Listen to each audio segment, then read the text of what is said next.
So, to everybody out there, hello, hola, Konnichiwa, Salaam, Ciao Namaste. Peace to all. This is the Pink Elf in the Room conversation, and we are going to finish our conversation on how we can stop crime and change and evolve who we are. Now we stopped at where we were talking about just police brutality as an example in America. This was one area of space of what we were discussing. Now, let's go a bit deeper. Let's simply talk about the crimes that happen in reality. Just actual crimes that happen of all sorts. The question would be, why do these crimes happen? And none of us fully ask ourselves, in when I say fully, I mean in the whole stasis of everything, why do people do what they do? Of course, we'll say due to psychological and behavioral issues, and that's very true, but what led to this point isn't just because of the psychology of that, but because of what has been manipulated in the environment to cause that, leading into a cause and effect. To put in a better way, if an entire town has been decimated and their only thought, especially if they were actually flourishing at one point, if it has been decimated or harmed in any way, the ideology or the psychology of those people might be to steal or to harm others to gain something, and it could be due to fear because of what has already happened to their environment, to make them think in a sense that this is something we have to do in order to survive. And this is exactly how people think in order to survive, because of the simple fact of what is seen in the environment. How do we change that? You can honestly change this in a few options. One would be, as a group, deciding to create better ways. And of course, we do have things like that going, but not to the extent of helping.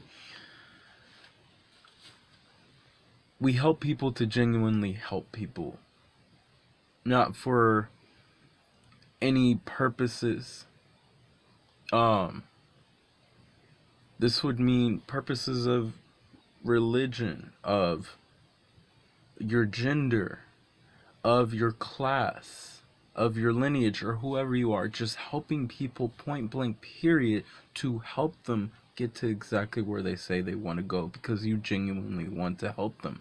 There is no hidden agenda at the end of the day to manipulate one's mind, but to simply allow them to grow to where they desire to go.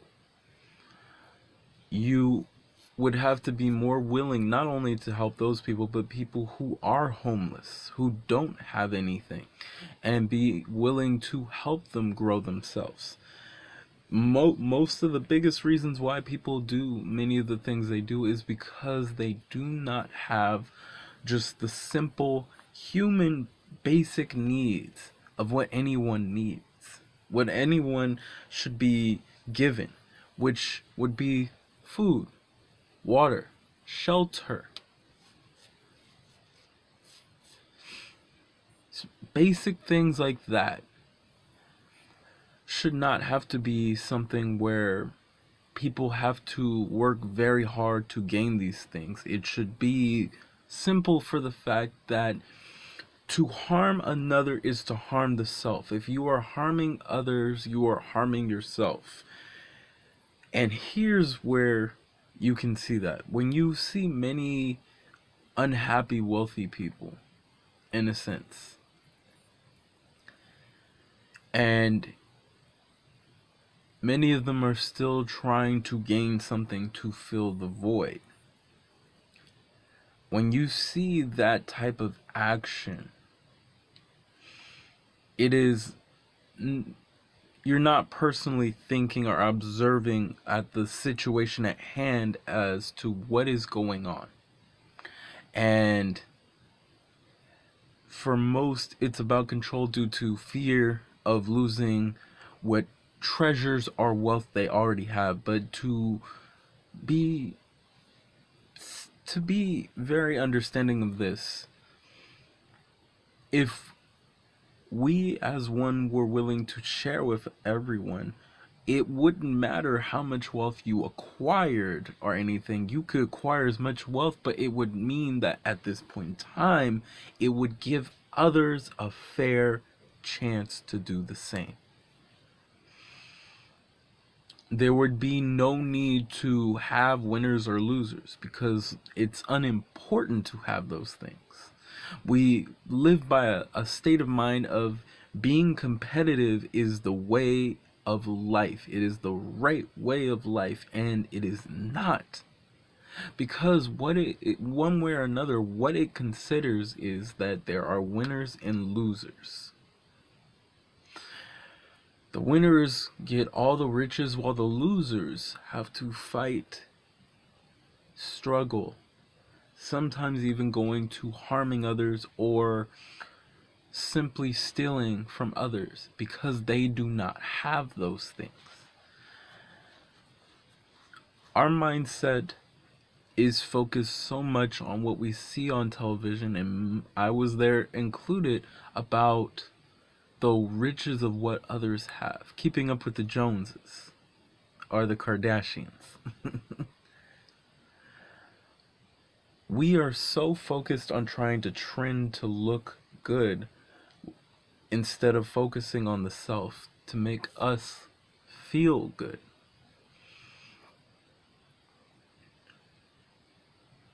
This leads partially to something else, which is one of the biggest problems is sexually how we work against one another, that many people, due to what they go through in life, the reason why you see people who harm each other, and the sexual harassment, as it's been told thousands of times over, is we live in a society where we belittle or put down the most beautiful acts of sexual love.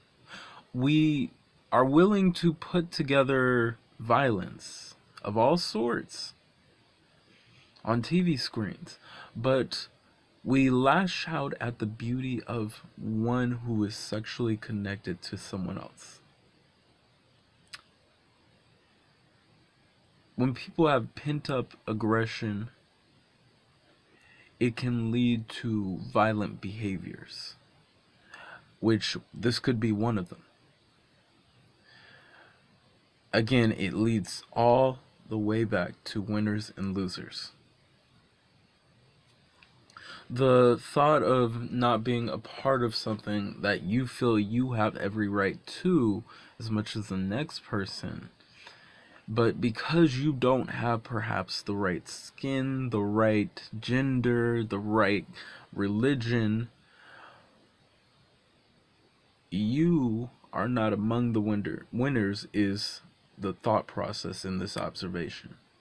However, everyone is everything. There are no winners or losers. There's only a chance to create fairness, and this can be obtained easily just by simply changing our belief system of how we view people. You can learn this by teaching this even in schools. Excuse me. You can learn this by teaching this in schools by simply, instead of the curriculums that we see, especially, even before I get into this topic, especially with the curriculums we learn in school. I won't go too much in this because this is another area of something I'd love to talk about. But instead of giving an agenda of grading a person, you give an agenda to teach people in order to grow and evolve them. No grades. No one passes, no one fails. People get to where they say they desire to go, and people are allowed to understand everything they desire to want to know, or desire to know, or choose to know, to get to where they say they desire to go. When you go with that mentality, it makes it easier on many people, especially who are in college, instead of going on a pass or fail type of mentality, to be able to know that I can ask any question I desire to understand anything I desire to. I can get as far as I desire to get to understand what I desire. But as for between elementary to high school, the simple ideology that I observe would benefit more people is a school curriculum of meditation, teaching about peace, teaching about the self-thought, allowing people to, for example, self-thought about history. What would you do if this happened? How would you have played it differently? Because it gives people a chance to work around it instead of being told information, and this is it, this is how it is, and that's it. It doesn't allow the person to question it or think about it, any history at all, because there is so much history that is messed up for many people. That's not very correct in a sense. And to let a person question that is a good way to allow them to grow themselves in their thought process of thinking about the world and their process of what they feel works for them. When you ask questions instead of blindly following things, you are growing the self. Having classes of tolerance, or better yet, understanding of others. Having classes on science. Having classes on spirituality and the soul itself, on how it works, how it functions. Having classes on just psychic energy. These and matter of fact, classes on love, unconditional love. These things can help people understand not only the world they live in, because so many of us are willing to go into the world and we learn information. And then a lot of us, including myself, I said this and I made a joke about it, that I went to school for several years and I still didn't learn anything. I learned one thing though, that none of that information was really important to what I desired to know. So, when we work towards that, this builds upon lowering the crime rate because of the simple fact that you allow people, instead of so many people feeling that they had no way to get to where they desired to go. Salaam. People feeling they have no way to learn or grow who they are. No way to learn different languages or whatever they desire. Instead of going with that mentality, you give them a fair chance to learn, question, and grow themselves. And by giving them that unconditional love, by giving them the mentality of understanding meditation, science, and many other things in between that, you allow the person to grow themselves and understand people around them instead of harming them in any way because of who they are. Again, for their race, their religion, their sexuality, whatever it is now become an understanding instead of stomping on another person. This is one end of stopping violence. The other end is for the sexual part. is simply on the high end, understanding the mind of a woman at her highest end of her female energy, but also understanding the sexual and of course the intellectual of males as well. On their end, there needs to be a key component of both understanding, and that is what goes hand in hand with changing the school system. Because if you change that, you now have people who, instead of judging people, instead of mocking people, instead of harming people, or whatever you're doing, you are now looking at that person like yourself. And you are looking towards finding a way to understand them.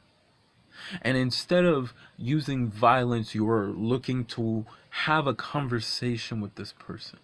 And not only having a conversation with anyone, but simply to not, and of course, you're not going to always, there are people who are going to be who they be, and you can persuade people because of the simple fact of what works and what doesn't work. But even if it doesn't work for that person, understanding who that person is and having a mutual understanding of each other grows each other instead of using violence due to words that were spat out at each other. We're looking at each other for the simple sense that because of the way that person thinks, that is simply because of the way they've seen the world in their life. And I can understand how they feel. And when you are willing to understand how a person feels instead of, no, you deny the whole thing and they're wrong. And when you're actually doing that, you are now allowing them to feel as though they are not alone for what they feel. That what they feel inside of them isn't just them alone feeling this way.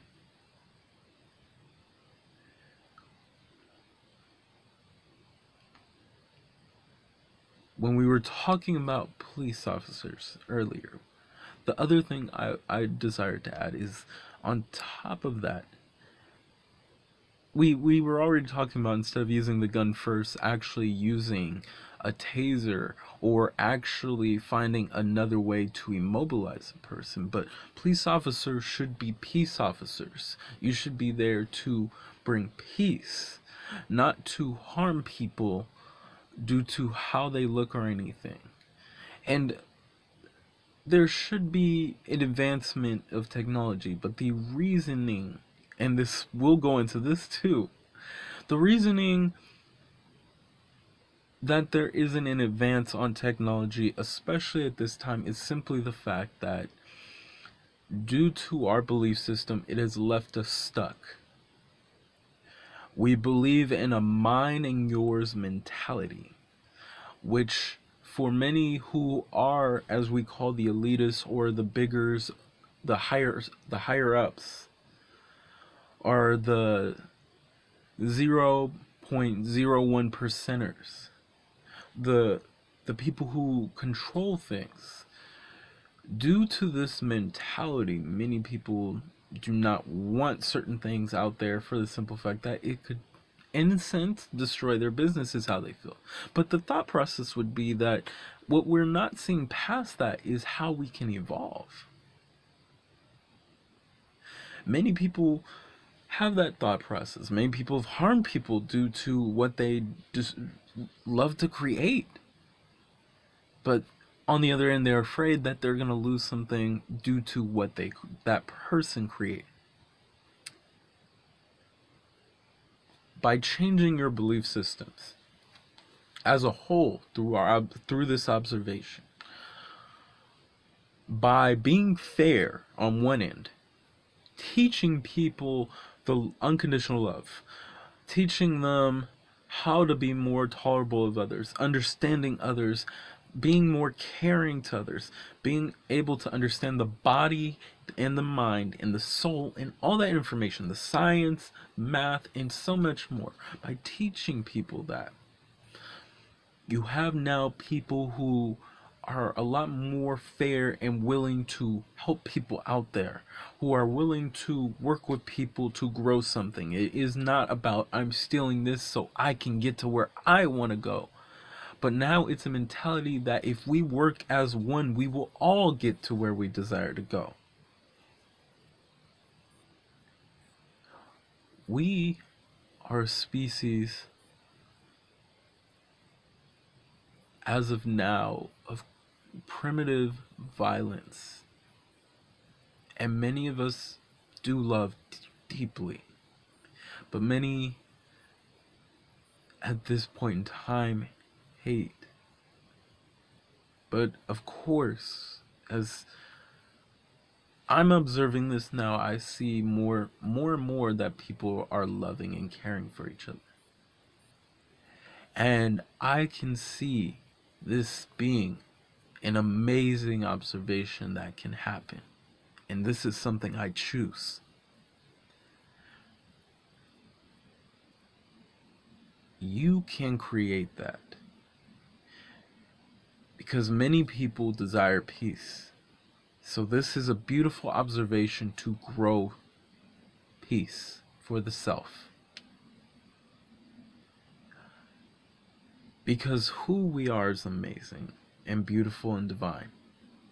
And everybody deserves a fair chance to grow who they are.